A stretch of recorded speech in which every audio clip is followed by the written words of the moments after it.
ಸಲಾರ್ ಈ ಹೆಸರು ಕೇಳ್ತಿದ್ದಾಗೆ ಒಂದ್ ಟೈಮಲ್ಲಿ ಮೈಯೆಲ್ಲ ಜುಮ್ ಜುಮ್ ಅಂತಿತ್ತು. ಕಾರಣ ಮುಂಬಳೆ ಬೆನ್ನರ್ಸಲ್ಲಿ ಬರ್ತಾ ಇದೆ, ಪ್ರಶಾಂತ್ ನೀಲ್ ಅವ್ರು ಮಾಡ್ತಾ ಇರೋದು KGF ಜೊತೆ ಕನೆಕ್ಟ್ ಆಗುತ್ತೆ ಅಂತ. ಆವಾಗ ಈಗ ಇರ್ಲಿ ಆಯ್ತು ಸಲಾರ ಓಕೆ. ಯಾಕೆ ಈ ತರ ಆಯ್ತು? ಉಗ್ರಂನ ರೀಮೇಕ್ ವರ್ಷನ್ ನ ಈ ರೀತಿ ತೋರಿಸ್ತೀನಿ ಅಂತ ಮೊದ್ಲೇ ಇನ್ಫಾರ್ಮೇಶನ್ ಕೊಟ್ಬಿಟ್ಟಿದ್ರೆ ಓಕೆ KGF ಜೊತೆ ಕನೆಕ್ಟ್ ಆಗುತ್ತೆ ಅಂತ ಎಕ್ಸೆಪ್ಟೇಷನ್ ಯಾರು ಇಟ್ಕೊತಿರ್ಲಿಲ್ಲ. ಓಕೆ, ಸಿನಿಮಾ ಹೇಗಿದೆ ಅಂತ ಸ್ಟೋರಿನ ಫುಲ್ ನಿಮ್ಗೆ ಈ ವಿಡಿಯೋದಲ್ಲಿ ಕಂಪ್ಲೀಟ್ ಆಗಿ ಎಕ್ಸ್ಪ್ಲೈನ್ ಮಾಡ್ಬಿಡ್ತೀನಿ. ರಿಲೀಸ್ ಆಗಿ ಇವತ್ತಿಗೆ 10 ದಿನ ಆಗಿದೆ. ಮೂವಿ ರಿವ್ಯೂ ಕಡೆ ಬರ್ತೀನಿ. ಅದಕ್ಕಿಂತ ಮುಂಚೆ ನೀವು ನಮ್ಮ ಚಾನಲ್ಗೆ ಸಬ್ಸ್ಕ್ರೈಬ್ ಮಾಡ್ಕೊಂಡಿಲ್ಲ ಅಂದ್ರೆ ಬೇಗನೆ ಸಬ್ಸ್ಕ್ರೈಬ್ ಮಾಡ್ಕೊಳ್ಳಿ. ಇದೇ ರೀತಿ ಇಂಟ್ರೆಸ್ಟಿಂಗ್ ಆಗಿ ವಿಡಿಯೋಸ್ ನಮ್ಮ ಚಾನಲ್ ಅಲ್ಲಿ ಯಾವಾಗ್ಲೂ ಬರ್ತಾ ಇರುತ್ತೆ. ಶುರು ಮಾಡೋಣ. ಉಗ್ರಂ ರೀಮೇಕ್ ಆಗಿದ್ರು ಕೂಡ ಕೆಲವೊಂದಷ್ಟು ಸ್ಟೋರಿ ಲೈನ್ ಆಡ್ ಮಾಡ್ಕೊಂಡಿದ್ದಾರೆ. ಸ್ವಲ್ಪ ಜನನ ಪುಲ್ ಮಾಡ್ಬೇಕಲ್ಲ ಥಿಯೇಟರ್, ಅದಕ್ಕೋಸ್ಕರ. ನಿಮ್ಗಳಿಗೆಲ್ಲ ಗೊತ್ತಿರೋ ಹಾಗೆ ಕಾನ್ಸಾರ್ ಅನ್ನೋ ಒಂದು ಸಣ್ಣ ಹಳ್ಳಿ, ಆ ಹಳ್ಳಿಯಲ್ಲಿ 3 ಜನಾಂಗದವ್ರು ಇರ್ತಾರೆ. ಇನ್ನು ಓಪನ್ ಆಗಿ ಹೇಳ್ಬೇಕಂದ್ರೆ 3 ಜಾತಿಯ ಜನಾಂಗದವರು ಇರ್ತಾರೆ. ಮನ್ನಾರ್ ಜನಾಂಗ, ಗಣಿಯರ್ ಜನಾಂಗ, ಕೊನೆಯದಾಗಿ ಸೌರ್ಯಾಂಗ ಜನಾಂಗ. ಈ 3 ಬುಡಕಟ್ಟು ಜನಾಂಗದವರೆಲ್ಲ ಒಟ್ಟಿಗೆ ದ್ವೇಷ ಇಲ್ದೇನೆ ಅಣ್ಣ ತಮ್ಮದಿರ ತರ ಖುಷಿಯಾಗಿ ಬೇರೆ ಕಡೆ ಹೋಗಿ ಕೊಳ್ಳೆ ಹೊಡ್ಕೊಂಡ್ ಬಂದು ಖುಷಿಯಾಗಿ ಇರ್ತಾರೆ. ಇನ್ನು ಈ ಜಾಗದಲ್ಲಿ ಪ್ರಾಣಕ್ಕೆ ಪ್ರಾಣ ಕೊಡುವಂತ ಇಬ್ರು ಸ್ನೇಹಿತರು, ಒಬ್ಬ ವರದರಾಜ್ ಮನ್ನಾರ್, ಇನ್ನೊಬ್ಬ ದೇವರಥ. ಕ್ರಮೇಣ ಕಾಲ ಕಳೀತಾ ಕಾನ್ಸಾರ್ ಹಳ್ಳಿ ದೊಡ್ಡ ಸಿಟಿಯಾಗಿ ಕನ್ವರ್ಟ್ ಆಗುತ್ತೆ. ಯಾರ ಹತ್ರನು ಇಲ್ದಿರೋಂತ ವೆಪನ್ಸ್, ಅಡ್ವಾನ್ಸ್ ಟೆಕ್ನಾಲಜಿ ಅವ್ರ ಹತ್ರ ಇರುತ್ತೆ. ಅದಲ್ಲದೆ ನಾವು ಯಾವ ರೀತಿ ಹಳ್ಳಿಗಳಲ್ಲಿ ಗ್ರಾಮ ಪಂಚಾಯತಿ ಅನ್ನೋದಿರುತ್ತೋ ಅಲ್ಲಿ ಸದಸ್ಯರುಗಳು ಯಾವ ರೀತಿ ಇರ್ತಾರೆ, ಉಪಾಧ್ಯಕ್ಷರುಗಳು ಯಾವ ರೀತಿ ಇರ್ತಾರೆ, ಅಧ್ಯಕ್ಷರು ಯಾವ ರೀತಿ ಇರುತ್ತಾರೋ ಅದೇ ರೀತಿ ಈ ಸಿಟಿಲೂ ಕೂಡ ಒಂದ್ ರೀತಿ ಪಾಲಿಟಿಕ್ಸ್ ಟೈಪ್ ಅಲ್ಲಿ ಏನೋ ಒಂದು ಸೆಟ್ ಮಾಡ್ಕೊಂಡಿರ್ತಾರೆ. ಆದ್ರೆ ಪಾಲಿಟಿಕ್ಸ್ ಅಲ್ಲ, ಸದಸ್ಯರು ಹಾಗೆ ಉಪಾಧ್ಯಕ್ಷರು ಆಮೇಲೆ ಅಧ್ಯಕ್ಷರನ್ನ ಗುರುತಿಸಕ್ಕೆ ಅಂತ ಕೈಗಳಿಗೆ ಕೆಲವೊಂದಷ್ಟು ಕಡೆಗಳನ್ನ ಹಾಕಿರ್ತಾರೆ. ಅದನ್ನೆಲ್ಲ ಸೈಡ್ ಇಟ್ಬಿಡಿ. ಅದರಲ್ಲಿ ದೊಡ್ಡದಾದಂತ ಅಧ್ಯಕ್ಷನ ಸೀಟ್ ಏನಿರುತ್ತೋ ಅದ್ರ ಮೇಲೆ ಎಲ್ರಿಗೂ ಕಣ್ಣು. ಇಲ್ಲೂ ಕೂಡ ಕುರ್ಚಿಗೋಸ್ಕರ ಕುತಂತ್ರಗಳು ನಡೀತಾ ಇರ್ತವೆ. ವರದರಾಜ್ ಮನ್ನಾರ್ ಅವರ ತಂದೆ ರಾಜಮನ್ನಾರ್ ಅವರಾಗಿರ್ತಾರೆ, ಅವರ ತಂದೆ ಶಿವಮನ್ನಾರ್ ಆಗಿರ್ತಾರೆ. ಶಿವಮನ್ನಾರ್ ಅವರ ಡೆತ್ ಆದ್ಮೇಲೆ ಆ ಜಾಗಕ್ಕೆ ಸೌರಾಂಗ್ಯದವ್ರು ಬರ್ಬೇಕಾಗುತ್ತೆ. ಆದ್ರೆ ರಾಜಮನ್ನಾರ್ ಪ್ಲಾನ್ ಮಾಡಿ ಸೌರಾಂಗ್ಯ ಜನಾಂಗದವ್ರು ಬರಬಾರ್ದು, ನಾನೇ ಹೋಗ್ಬೇಕು ನೆಕ್ಸ್ಟ್ ಅಂತ ಸೌರಾಂಗ್ಯ ಜನಾಂಗದ ಬುಡಗಟ್ಟೆ ಎಲ್ಲರನ್ನು ಸಾಯಿಸ್ಬಿಟ್ಟು ಅವನ್ ರಾಜ ಆಗ್ಬಿಡ್ತಾರೆ. ಇನ್ನು ವರದರಾಜ್ ಮನ್ನಾರ್ ಅವರ ಸ್ನೇಹಿತ ದೇವರತಾನು ಎಲ್ಲ ಚಿಕ್ಕ ಹುಡುಗರು ಅಲ್ವಾ, ಅವ್ರನ್ನು ಕೂಡ ಕೊಲೆ ಮಾಡೋದಕ್ಕೆ ಹೋಗುವಂತ ಟೈಮ್ ಅಲ್ಲಿ ವರದರಾಜ್ ಮನ್ನಾರ್ ಬಂದು ಸೇವ್ ಮಾಡಿ ಆ ಸಿಟಿನ ಬಿಟ್ಟು ಬೇರೆ ಕಡೆ ಹೋಗಿ ಬದುಕಿ ಅಂತ ಸೇವ್ ಮಾಡಿರ್ತಾನೆ. ಫ್ರೆಂಡ್ಸ್ ಅಲ್ವಾ? ಸೊ ಇದು ಈಗ ಹೊಸದಾಗಿ ಆಡ್ ಮಾಡ್ಕೊಂಡಿರಂತ ಸ್ಟೋರಿ. ಇದು ಮುಂದಕ್ಕೆ ಏನೇ ನೋಡ್ತಾರೆ ಎಲ್ಲ ಉಗ್ರಂ ಸಿನಿಮಾನೆ ಫುಲ್ ಹಚ್ಚಿಡಿಸ್ಬಿಟ್ಟವ್ರೆ. ಇನ್ನ ರಾಜ ಮನ್ನಾರ್ ಅಸಿಸ್ಟೆಂಟ್ ಅವ್ನ ಏನೋ ಮೋಸ ಮಾಡ್ಬಿಟ್ಟು ಬೇರೆ ದೇಶಕ್ಕೆ ಹೋಗಿ ಸೆಟ್ಲ್ ಆಗ್ಬಿಟ್ಟಿರ್ತಾನೆ. ಅವನ ಮಗಳು ಶ್ರುತಿ ಹಾಸನ್ ಅವ್ರ ತಾಯಿಯ ದರ್ಪಣ ಬಿಡೋದಕ್ಕೆ ಅಂತ ಇಂಡಿಯಾಗ್ ಬರ್ತಾರೆ.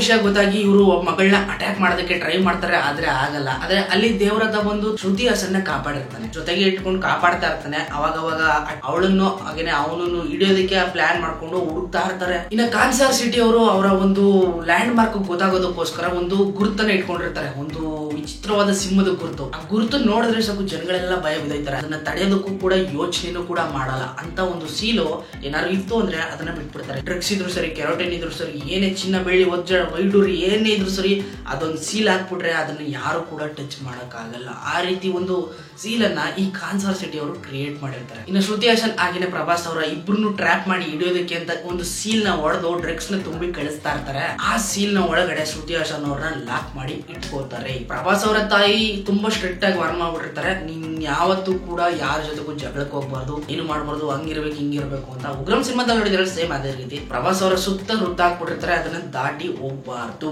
ಯಾವುದೇ ಜಗಳಕ್ಕೂ ಹೋಗ್ಬಾರ್ದು ಅಂತ. ಅವರ ತಾಯಿ ಪರ್ಮಿಷನ್ ಕೊಟ್ರೆ ಮಾತ್ರ ಅವನು ಫೈಟ್ ಗಿಳಿತಾನೆ. ಶ್ರುತಿ ಹಾಸನ್ ಕಿಡ್ನಾಪ್ ಮಾಡ್ತಿರುವಂತ ಟೈಮ್ಗೆ ಕರೆಕ್ಟ್ ಆಗಿ ಅವರ ತಾಯಿ ಪರ್ಮಿಷನ್ ಕೊಟ್ಬಿಡ್ತಾರೆ. ರೆಡಿ ಆಗ್ಬಿಡ್ತಾನೆ, ಗನ್ ಗಿನ್ನು ಎಲ್ಲಾನು ಸಿಗಿಸ್ಕೊಂಡು ಬಿಸಿನ್ ಗನ್ಗಳನ್ನೆಲ್ಲ ತಗೊಂಡು ರೆಡಿ ಆಗ್ಬಿಡ್ತಾನೆ. ಸಡನ್ ಆಗಿ ಪ್ರಭಾಸ್ ಅದನ್ನ ಅಟ್ಯಾಕ್ ಮಾಡಿ ನಿಲ್ಸ್ಬಿಡ್ತಾನೆ. ನಿಲ್ಸೋದಲ್ದೇನೆ ಶ್ರುತಿ ಹಾಸನ್ ಕೂಡ ಅಲ್ಲಿ ಕಾಪಾಡಿರ್ತಾನೆ. ಸೊ ಅಲ್ಲಿಗೆ ಸ್ಟೋರಿ ಸ್ಟಾಪ್ ಆಗಿರ್ತದೆ. ಈಗ ಹಿಂದಿನ ಕತೆ, ಆ ಸೀಲ್ ಬರೋದಕ್ಕಿಂತ ಮುಂಚೆ ಅವ್ನು ಎಲ್ಲಿದ್ದ, ಏನ್ ಮಾಡ್ತಾ ಇದ್ದ, ಅವ್ರ ತಾಯಿ ಯಾಕೆ ಆ ರೀತಿ ಅವನನ್ನ ಪ್ರೊಟೆಕ್ಟ್ ಮಾಡ್ತಾ ಇದಾರೆ, ಯಾಕೆ ಊರ್ ಬಿಟ್ಟು ಓಡ್ತಾ ಇದಾರೆ, ಈಗ ನರೇಟ್ ಮಾಡೋದ್ರ ಮುಖಾಂತರ ಗೊತ್ತಾಗುತ್ತೆ. ಉಗ್ರಂ ಸಿನಿಮಾದಲ್ಲಿ ಯಾವ ರೀತಿ ನರೇಟ್ ಆಗುತ್ತೋ ಸ್ಟೋರಿ, ಅದೇ ರೀತಿ ಇಲ್ಲೂ ಕೂಡ ಸ್ಟೋರಿನ ನರೇಟ್ ಮಾಡ್ತಾನೆ ಬಿಲಾಲ್. ಕಾನ್ಸಾರ್ ಸಿಟಿಲಿ ಪ್ರಾಣಕ್ಕೆ ಪ್ರಾಣ ಕೊಡುವಂತ ಇಬ್ರು ಪ್ರಾಣ ಸ್ನೇಹಿತರು. ಅದಲ್ಲದೆ ವರದರಾಜ್ ಮನ್ನಾರ್ಗೆ ಒಬ್ಬಳ ಅಕ್ಕನೂ ಕೂಡ ಇರ್ತಾಳೆ, ಆದ್ರೆ ಸ್ವಂತ ಅಕ್ಕಲ್ಲ, ಮೊದಲನೇ ತಾಯಿ ಮಗಳು. ಸೊ ಅವರು ಕಾನ್ಸರ್ ಸಿಟಿಲಿ ಇರೋದಿಲ್ಲ. ಕಾನ್ಸರ್ ಸಿಟಿಲಿ ವರದರಾಜ್ ಮನ್ನಾರ್ ಮಾತ್ರ ಒಬ್ನೇ ಇರ್ತಾನೆ. ಮಿಕ್ತವ್ರು ಅವ್ನ ಫ್ಯಾಮಿಲಿ ಏನೇನಿರುತ್ತೋ ಎಲ್ಲಾರನು ವಾಡದ ಅಲ್ಲಿಂದ ಆಚೆ ಕಟ್ಬಿಟ್ಟಿರ್ತಾನೆ. ಇನ್ನು ವರದರಾಜ್ ಮನ್ನಾರ್ ಅವ್ರ ಅಕ್ಕ ಇರ್ತಾಳಲ್ಲ, ಇವಳು ಪ್ಲಾನ್ ಮಾಡಿ ಈ ರೀತಿ ಸೆಟ್ ಮಾಡಿರ್ತಾಳೆ. ರಾಜ್ ಮನ್ನಾರ್ ಅಸ್ಟೇಟ್ ಬರ್ಬೇಕು, ಅವ್ನ ಮಗಳು ಕೂಡ ಇಲ್ಲಿ ಬರ್ಬೇಕು, ಅವಳನ್ನ ಟ್ರಕ್ ಒಳಗಡೆ ಹೆಂಗಾದ್ರೂ ಮಾಡಿ ಹತ್ತಿಸ್ಬೇಕು, ಅದನ್ನ ಪ್ರಭಾಸ್ ಬಂದು ತಡಿಬೇಕು. ಆ ಟ್ರಕ್ ತಡೆದ್ರೆ ಏನಾಗುತ್ತೆ, ಯಾರು ಬರ್ತಾರೆ ಅನ್ನೋದನ್ನ ವರದರಾಜ್ ಮನ್ನಾರ್ ಅವ್ರ ಅಕ್ಕ ಸೆಟ್ ಮಾಡಿರ್ತಾಳೆ ಪ್ಲಾನ್. ಈ ರೀತಿ ಪ್ರಭಾಸ್ ಈಗ ಈ ಟ್ರಕ್ ನ ತಡೆದು ಬಿಟ್ಟಿದ್ದಾನೆ. ನೆಕ್ಸ್ಟ್ ಏನಾಗುತ್ತೆ, ವರದರಾಜ್ ಮನ್ನಾರ್ ಆಗಿನ ಸಲಾರ್ ಫುಲ್ ಕ್ಲಾಶ್ ಆಗುತ್ತೆ. ಇದನ್ನ ಚಾಪ್ಟರ್ 2 ನಲ್ಲಿ ನೋಡ್ಬೋದು ನೀವು. ಇನ್ನು ಕಾನ್ಸರ್ ಸಿಟಿ ಯಾವ ರೀತಿ ಹುಟ್ಟಿತು, ಯಾರೆಲ್ಲ ಅಟ್ಯಾಕ್ ಮಾಡೋದಕ್ಕೆ ಟ್ರೈ ಮಾಡಿದ್ರು, ಇವ್ರು ಅದನ್ನ ಹೆಂಗ್ ಪ್ರೊಟೆಕ್ಟ್ ಮಾಡಿದ್ರು ಅನ್ನೋದ್ರ ಮುಖಾಂತರ ಬಿಲಾಲ್ ನರೇಟ್ ಮಾಡ್ತಾ ಹೋಗ್ತಾರೆ. ಕಾನ್ಸರ್ ಹಳ್ಳಿನ ಬ್ರಿಟಿಷರು ಆವಾಗ್ಲೇ ಅಕ್ವೈರ್ ಮಾಡ್ಕೊಳ್ಳೋದಕ್ಕೆ ರೆಡಿ ಆಗಿರ್ತಾರೆ. ಆದ್ರೆ ಕಾನ್ಸರ್ ಅಲ್ಲಿರುವಂತ ಪವರ್ಫುಲ್ ಪೀಪಲ್ಸ್ ಗಳೆಲ್ಲ ಸೇರ್ಕೊಂಡು ಬ್ರಿಟಿಷ್ ನ ವಾಡ್ದು ಹಾಚ್ಕಿಟ್ಟಿರ್ತಾರೆ ಅಂತ ಪವರ್ಫುಲ್ ಆಗಿರುವಂತ ಮ್ಯಾನ್ಗಳಿದ್ರು ಮ್ಯಾನ್ಗಳು. ಸೊ ಅಲ್ಲಿ ರಾಜನಾಗಿ ಶಿವಮನ್ನಾರ್ ಇರ್ತಾರೆ. ಅಂದ್ರೆ ಇಲ್ಲಿ ಡಬಲ್ ಆಕ್ಟಿಂಗ್ ನೋಡಬಹುದು. ವರದರಾಜ್ ಮನ್ನಾರ್ ಹಾಗೇನೆ ಶಿವಮನ್ನಾರ್ ಇಬ್ರು ಒಂದೇನೆ. ಇಲ್ಲಿ ತಾತನಾಗೂ ಅವರೇ ಆಕ್ಟ್ ಮಾಡಿದ್ದಾರೆ, ಮೊಮ್ಮಗನಾಗೂ ಕೂಡ ಅವರೇ ಆಕ್ಟ್ ಮಾಡಿದ್ದಾರೆ. ಇನ್ನು ಮಗನಾಗಿ ಜಗಪತಿ ಬಾಬು ಅವರು ರಾಜಮನ್ನಾರ್ ಆಗಿ ಕಾಣಿಸ್ಕೊತಾರೆ. ಕೊನೆಯದಾಗಿ ಬ್ರಿಟಿಷರು ಒಂದಿನ ಭಾರತನ ಬಿಟ್ಟು ತೊಲಗ್ತಾರೆ. ಕಂಪ್ಲೀಟ್ ಆಗಿ ಸ್ವತಂತ್ರ ಸಿಕ್ಬಿಡ್ತದೆ. ಕಾನ್ಸರ್ ಸಿಟಿನ ಭಾರತಕ್ಕೆ ಸೇರಿಸ್ಕೊಳ್ಳೋದ ಬೇಡವಾ ಅಂತ ಯೋಚನೆ ಮಾಡ್ತಾ ಇರ್ತಾರೆ. ಶಿವಮನ್ನರು ಧೈರ್ಯವಾಗಿ ಬಂದು ಕಾನ್ಸರ್ ಸಿಟಿ ಯಾವತ್ತು ಭಾರತಕ್ಕೆ ಸೇರಲ್ಲ, ಆದ್ರೆ ಭಾರತ ಕಾನ್ಸರ್ ಸಿಟಿ ಅಂಡರ್ ಅಲ್ಲಿ ಇರ್ತದೆ, ನೀವೇನೇ ಮಾಡಿದ್ರು ನಾನು ಪರ್ಮಿಷನ್ ತಗೊಂಡ್ ಮಾಡ್ಬೇಕು ಅಂದ್ಬಿಟ್ಟು ವಾರ್ನಿಂಗ್ ಕೊಟ್ಟಾಗ್ಬಿಡ್ತಾನೆ. ಕೊನೆಗೊಂದಿನ ಬರುತ್ತೆ ಶಿವಮನ್ನಾರ್ ಅವರ ಸಾವಿನ ದಿನ. ಅದಾದ್ಮೇಲೆ ಕಾನ್ಸರ್ ಸಿಟಿಲಿ ರಾಜ ಯಾರಾಗ್ಬೇಕು ಅನ್ನೋದು ಪ್ರಶ್ನೆ. ನ್ಯಾಯವಾಗಿ ನೋಡೋದಾದ್ರೆ ಸೌರಂಗ ಟೀಮ್ ಕಡೆಯಿಂದ ದಾರಾ ಅನ್ನೋರು ಆ ಕುರ್ಚಿ ಮೇಲೆ ಕೂತ್ಕೋಬೇಕಾಗತ್ತೆ. ಆದ್ರೆ ಶಿವಮನ್ನವರ ಮಗ ರಾಜಮನ್ನಾರ್ ಏನಿರ್ತಾನೆ, ನಮ್ಮ ಅಪ್ಪ ಆದ್ಮೇಲೆ ನಾನೇ ಕೂತ್ಕೋಬೇಕು ಅಂತ ಕುತಂತ್ರದಿಂದ ಸೌರಂಗ ಜನಾಂಗನೆಲ್ಲ ಕೊಚ್ಚಾಕ್ಸ್ಬಿಟ್ಟು ಅವನ್ ರಾಜನಾಗ್ತಾನೆ. ಸೊ ಈಗ ರಾಜಮನ್ನಾರು ಕಿಂಗ್ ಆಗಿದ್ದಾನೆ. ಅವ್ನು ಏನೋ ಒಂದು ಯಾತ್ರೆನೇ ಮಾಡೋದಕ್ಕೆ ಹೋಗ್ತಾನೆ.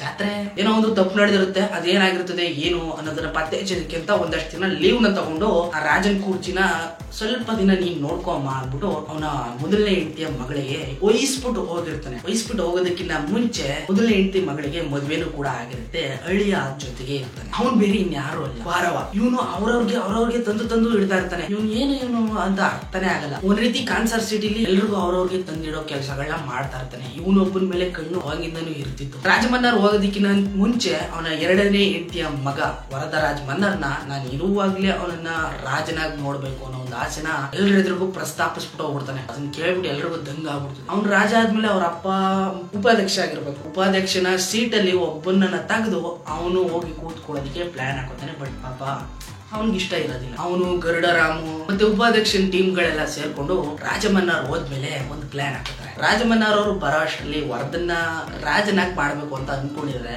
ಅವ್ರು ಬರೋ ಅಷ್ಟರಲ್ಲಿ ವರದನೇ ಇಲ್ಲ ಅಂದ್ರೆ ಹಿಂಗಿರುತ್ತೆ ಅಂತ ಪ್ಲಾನ್ ಮಾಡ್ಕೊಂಡು ಅವನನ್ನ ಫಿನಿಶ್ ಮಾಡೋದಕ್ಕೆ ಇವರು ರೆಡಿ ಆಗ್ತಾರೆ. ಇನ್ನೇನ್ ಮುಗಿಸ್ಬಿಡ್ಬೇಕು ಅನ್ನೋ ಸ್ಟೇಜ್ ಅಲ್ಲಿ ಇದ್ದಾಗ ಅವ್ರ ಅಕ್ಕ ಸೀಸ್ ಫೈರ್ ನ ಅನೌನ್ಸ್ ಮಾಡ್ಬಿಡ್ತಾರೆ. ಸೀಸ್ ಫೈರ್ ಅಂದ್ರೆ ಏನಿಲ್ಲ, ರಾಜ ಇಲ್ದಿರೋ ಟೈಮ್ ಅಲ್ಲಿ ಏನಾದ್ರು ಕೊಲೆಗಳು ಮಾಡ್ಬೋದು ಅಥವಾ ಏನಾದ್ರು ದರೋಡೆಗಳು ಮಾಡ್ಬೋದು ಅಥವಾ ಬೇರೆ ಇನ್ನೊಂದು ಏನಾದ್ರು ಮಾಡ್ಬೋದು. ಅದನ್ನ ಮಾಡಬಾರ್ದು ಅಂತ ಕಟ್ಟುನಿಟ್ಟಾಗಿ ಸೀಸ್ ಫೈರ್ ಅನ್ನೋ ಒಂದು ತತ್ವನ ಅಳವಡಿಸ್ಕೊಂಡಿರ್ತಾರೆ. ಅದು ಏನಾದ್ರೂ ಆಕ್ಟಿವ್ ಅಲ್ಲಿ ಇದ್ದಾಗ ಅವ್ರು ಯಾರನ್ನು ಸಾಯಿಸೋ ಹಾಗೆ ಇಲ್ಲ. ಇನ್ನು ಈ ಸೀಸ್ ಫೈರ್ ಬೇಡ ಅಂತ ಕೆಲವೊಂದಷ್ಟು ಜನ ವೋಟ್ ಮಾಡ್ತಾರೆ. ಇನ್ ಕೆಲವು ಜನ ಬೇಕು ಅಂತ ವೋಟ್ ಮಾಡ್ಬಿಡ್ತಾರೆ. ಇದ್ರೆ ಎಲ್ಲ ಶಾಂತವಾಗಿರುತ್ತೆ, ಯಾರು ಕಚಾಡಲ್ಲ. ಬೇಡ ಅಂತ ಆದ್ರೆ 7 ದಿನ ಆದ್ಮೇಲೆ ಯಾರು ಬೇಕಾದ್ರೂ ಸಾಯಿಸ್ಬೋದು.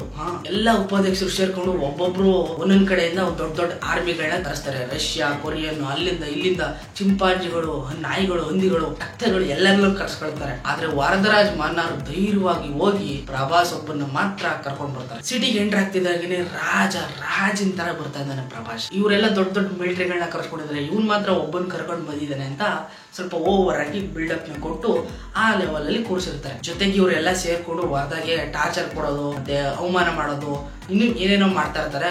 ಆದ್ರೂ ಕೂಡ ಸೈಲೆಂಟ್ ಆಗಿ ಕೈ ಕೊಟ್ಕೊಂಡು ಎಲ್ಲನೂ ಸಹಿಸ್ಕೊಂಡು ಇರ್ತಾರೆ. ಕೊನೆಗೊಂದಿನ ಟೈಮ್ ಬರುತ್ತೆ. ವರದರಾಜ್ ಮನ್ನಾರ್ ಅವರ ಒಂದು ಸಿಟಿಗೆ ವಿಷ್ಣು ಅನ್ನೋ ಒಬ್ಬ ವ್ಯಕ್ತಿ ಬಂದು, ವಿಷ್ಣು ಯಾರು ಅಂತ ಕೇಳಕ್ ಹೋಗ್ಬೇಡಿ, ಉಪಾಧ್ಯಕ್ಷನ್ ಸೀಟಲ್ಲಿ ಇರ್ತಾನಲ್ಲ ಆ ಸೀಟಲ್ಲಿ ಇರುವಂತ ಒಬ್ಬ ವ್ಯಕ್ತಿಯ ಮಗ ಆಗಿರ್ತಾನೆ. ಆ ವ್ಯಕ್ತಿ ನೋಡಕ್ ಒಳ್ಳೆ ಕಚ್ಚಡವಾಗಿರ್ತಾನೆ ನೋಡಕ್ಕೆ. ವಿಷ್ಣು ವರದರಾಜ್ ಮನ್ನಾರ್ ಸಿಟಿಗೆ ಎಂಟ್ರಿ ಆಗಿ ಅಲ್ಲೊಂದು ಹುಡುಗಿನ ಕರ್ಕೊಂಡೋಗಿ ಏನೋ ಒಂದ್ ಮಾಡೋದಕ್ಕೆ, ಒಗ್ರಂ ಸಿನಿಮಾ ನೋಡಿದಿರಲ್ವಾ ಅದೇ ರೀತಿ ಇಲ್ಲೂ ಏನೋ ಒಂದ್ ಮಾಡೋದಕ್ಕೆ ಟ್ರೈ ಮಾಡ್ತಾನೆ. ಬಟ್ ಸಲಾರ್ ಆ ಟೈಮ್ಗೆ ಎಂಟ್ರಿ. ಪ್ರಭಾಸ್ ಅಲ್ಲಿಗೆ ಬಂದು ಅದನ್ನ ನೋಡೋದಕ್ಕಾಗದೆ ಅಲ್ಲೊಂದು ಆಕ್ಷನ್ ಥ್ರಿಲ್ಲರ್ ಫೈಟ್ ನ ಮಾಡ್ತಾನೆ. ವಿಷ್ಣು ಹುಡುಗರನ್ನ ಹೆಂಗ್ ಕೊಚ್ಚಾಗ್ತಾನೆ ಅಂದ್ರೆ ಆ ಸೀನ್ ಎಕ್ಸ್ಪ್ಲೈನ್ ಮಾಡಿದ್ರೆ ಚೆನ್ನಾಗಿರಲ್ಲ, ಅದನ್ನ ನೀವು ನೋಡಿದ್ರೆ ಚೆನ್ನಾಗಿರುತ್ತೆ. ಫುಲ್ ರಕ್ತ ಚಿತಲ್ ಪತಾಲ್. ಸೀಸ್ ಫೈರ್ ಆಕ್ಟಿವ್ ಆಗಿರ್ಬೇಕಾದ್ರೆ ಈ ರೀತಿ ಮಾಡೋದು ಒಂಥರ ಸರಿ ಇಲ್ಲ, ತಪ್ಪು ಮಾಡಿದ್ದಾನೆ ಅನ್ಬಿಟ್ಟು ವರದರಾಜ್ ಮನ್ನಾರ್ ಟೀಮ್ ಆಗಿನೇ ಪ್ರಭಾಸ್ ನ ಅರೆಸ್ಟ್ ಮಾಡಿ ಒಂದ್ ಕಡೆ ಹಾಕ್ಬಿಡ್ತಾರೆ. ಏನಾಯ್ತು ಅಂತ ವಿಚಾರಣೆ ಮಾಡೋದಕ್ಕೆ ಅಂತ ಕರೆಸ್ತಾರೆ ಪಂಚಾಯತಿ ಕಟ್ಟೆಗೆ. ಅಲ್ಲಿ ಆ ಉಪಾಧ್ಯಕ್ಷನ ಮಗನ್ನ ಸಾಯಿಸ್ಬಿಟ್ನಲ್ಲ ಅವ್ರ ಅಪ್ಪ ಬರ್ತಾ ಇರ್ತಾನೆ. ವರದರಾಜ್ ಮನ್ನಾರ್ನ ಸಾಯಿಸೋದಕ್ಕೆ ಟ್ರೈ ಮಾಡ್ತಾನೆ. ಆದ್ರೆ ಅಲ್ಲಿರುವಂತ ಪ್ರಭಾಸ್ ಅವನ್ನೇ ಸಾಯಿಸ್ಬಿಡ್ತಾನೆ. ಅದನ್ನ ನೋಡ್ಬಿಟ್ಟು ಎಲ್ಲರೂ ಗಾಬರಿ ಆಗ್ಬಿಟ್ಟು ಎದ್ರುಕೊಂಡು ಅಲ್ಲಿಂದಾನೆ ಓಡೋಗ್ಬಿಡ್ತಾರೆ. ನೆಕ್ಸ್ಟ್ 7 ದಿನ ಕಂಪ್ಲೀಟ್ ಆಗುತ್ತೆ. ಸೀಸ್ ಫೈರ್ ಕೊನೆ ದಿನ ವೋಟಿಂಗ್ ಡೇಟ್ ಬರುತ್ತೆ. ಯಾರ್ಯಾರಿಗೆಲ್ಲ ಸೀಸ್ ಫೈರ್ ಬೇಕು, ಯಾರ್ಯಾರು ಸೀಸ್ ಫೈರ್ ಬೇಡ ಅಂತ ವೋಟ್ ಮಾಡ್ಬೇಕಾಗುತ್ತೆ ತಕಡೆ ಮುಖಾಂತರ. ಯಾವ್ದು ತೂಕ ಜಾಸ್ತಿ ಬರುತ್ತೋ ಸೀಸ್ ಫೈರ್ ಬೇಡ ಅಂತ, ಯಾವ್ದು ತೂಕ ಕಡಿಮೆ ಬರುತ್ತೋ ಸೀಸ್ ಫೈರ್ ಬೇಕು ಅಂತ. ಕರೆಕ್ಟ್ ಆಗಿ ಬೇಡ ಅಂತ ಸ್ವಲ್ಪ ಜಾಸ್ತಿ ಇರುತ್ತದೆ. ಅದೇ ಟೈಮ್ಗೆ ರಾಜಮನ್ನಾರ್ ಅವರು ತೀರ್ಥಯಾತ್ರೆಗೆ ಹೋಗಿದ್ರಲ್ಲ ಅದನ್ನೆಲ್ಲ ಮುಗಿಸ್ಕೊಂಡು ಬಂದ್ಬಿಡ್ತಾರೆ. ಅವ್ರ ಓಟು ತುಂಬಾ ವ್ಯಾಲ್ಯೂ ಇರ್ತದೆ, ಅದಕ್ಕೊಂದು 15 ಪಾಯಿಂಟ್ ಇರ್ತದೆ, ತುಂಬಾ ದೊಡ್ಡ ಕಡ್ಗ. ಅದು ಸೀಸ್ ಫೈರ್ ಬೇಕು ಅನ್ನೋ ಕಡೆ ಹಾಕ್ಬಿಡ್ತಾರೆ, 2 ಕಡೆ ಬ್ಯಾಲೆನ್ಸ್ ಆಗ್ಬಿಡ್ತದೆ. ಇನ್ನು ನೆಕ್ಸ್ಟ್ ವೋಟ್ ಇರೋದು ವರದರಾಜ್ ಮನ್ನಾರ್ ಒಬ್ಬನ ಕೈಲೆ. ಅವ್ನು ಬೇಕು ಅಂತ ಹಾಕ್ತಾನ, ಬೇಡ ಅಂತ ಹಾಕ್ತಾನ. ಬೇಕು ಅಂತ ಹಾಕ್ಬಿಟ್ರೆ ಯಾವ್ದೇ ರೀತಿ ಕಚ್ಚಾಟಗಳಾಗಲ್ಲ, ಬೇಡ ಅಂತ ಹಾಕ್ಬಿಟ್ರೆ ಚಿತ್ತಲ್ ಪತ್ತಲ್ ವಾಡದು ಯಾರು ಬೇಕಾದ್ರೆ ಹೆಂಗ್ ಬೇಕಾದ್ರೆ ಚಿತ್ತಲ್ ಪತ್ತಲ್ ಮಾಡ್ಬಿಡ್ಬೋದು. ಕೊನೆಗೆ ಅವನು ಬಂದು ಸೀಸ್ ಫೈರ್ ಬೇಡ ಅನ್ನೋ ಕಡೆನೆ ಹಾಕ್ಬಿಡ್ತಾನೆ. ಅದಾದ್ಮೇಲೆ ವರದರಾಜ್ ಮನ್ನಾರ್ನ ಡ್ರಗ್ಸ್ ಕೊಟ್ಟು ಹುಚ್ಚಿಡಿದಿರೋ ಜನಗಳ ಮಧ್ಯೆ ಬಿಟ್ಟು ವರದರಾಜ್ ಮನ್ನಾರ್ನ ಸಾಯಿಸೋದಕ್ಕೆ ಅಂತ ಇನ್ನೊಬ್ಬ ಉಪಾಧ್ಯಕ್ಷ ರೆಡಿ ಆಗ್ತಾನೆ. ಅದಕ್ಕಿಂತ ಮುಂಚೆ ವರದರಾಜ್ ಮನ್ನಾರ್ ಹಾಗೇನೆ ಪ್ರಭಾಸ್ ಫುಲ್ ಟೀಮ್ ಏನಿದೆಯೋ ಅದನ್ನ ಅವ್ರು ರುಂಡನ ಕೊಚ್ಚಾಕೋದಕ್ಕೆ ಅಂತ ಆರ್ಡರ್ ಕೊಟ್ಬಿಡ್ತಾರೆ. ಇನ್ನೇನ್ ಕೊಚ್ಚಾಕ್ಬೇಕು ಅನ್ನೋಷ್ಟು ರೆಡಿ ಆಗ್ತಾ ಇರ್ತಾರೆ. ಆವಾಗ ಬಂದು ವಿಕ್ರಮ್ ಸಿನಿಮಾದಲ್ಲಿ ಶ್ರೀಮುರಳಿ ಯಾವ ರೀತಿ ಟ್ಯಾಟ್ ಹಾಕ್ಸ್ಕೊತಾನೋ ಅದೇ ರೀತಿ ಪ್ರಭಾಸ್ ಹೋಗಿ ಟ್ಯಾಟ್ ಹಾಕ್ಸ್ಕೊತಾ ಇರ್ತಾನೆ. ಹಾಕಿಸ್ಕೊಂಡಾದ್ಮೇಲೆ ಯಾರೆಲ್ಲ ಅವ್ರನ್ನ ಕೊಚ್ಚಾಕಕ್ ಬಂದಿರ್ತಾರ ಅವ್ರನ್ನೆಲ್ಲ ಒಂದ್ ಕಡೆಯಿಂದ ಕೊಚ್ಕೊಂಡ್ ಬಂದ್ಬಿಡ್ತಾನೆ ಪ್ರಭಾಸ್. ಇದು ಕ್ಲೈಮ್ಯಾಕ್ಸ್ ಫೈಟ್ ಆಗಿರ್ತದೆ. ಈ ಫೈಟ್ ಕೂಡ ಯಾವ ರೀತಿ ಮಾಡಿದಾರೆ ಅಂದ್ರೆ ನಾನು ಏನ್ ಹೇಳ್ತಾ ಇದ್ದೀನಿ ಅದನ್ನ ಕೇಳ್ಬಹುದು ಅಷ್ಟೇ.